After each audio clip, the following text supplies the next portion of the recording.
বলছে আলী, চোখে চোখ পড়ছে, বলছে চেহারা মলিন কেন? বলছে ফাতেমা আজকেও কিছু জুটে নাই।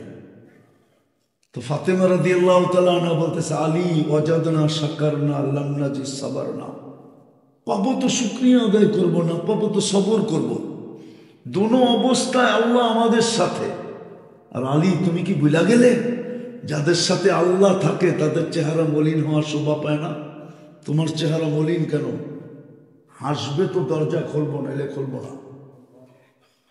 কথা কিন্তু চলতেছে জানলা দিয়া, বলছে হাসবে দরজা খুলবো না, এলে খুলবো না।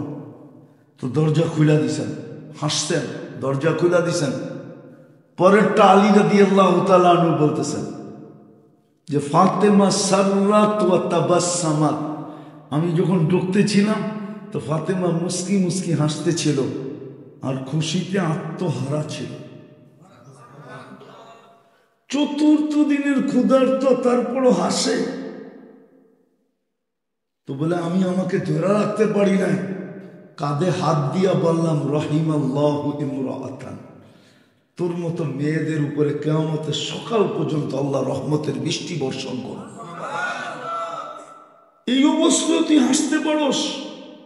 তোর মতো এই সিনারি যে দেখাবে স্বামীর সাথে, যখনই ঘরে ঢুকবে কিছু নিয়া ঢোকুক আর না নিয়া ঢোকুক, ঘরে চুলা জ্বলুক আর না জ্বলুক, স্বামী ঘরে ঢুকার সময় যদি এইভাবে স্বাগত জানায় সাররাত ওয়া তাবাসসামাত, তো আমার রহমতের বৃষ্টির দোয়া তার জন্য কিয়ামতের সকাল পর্যন্ত।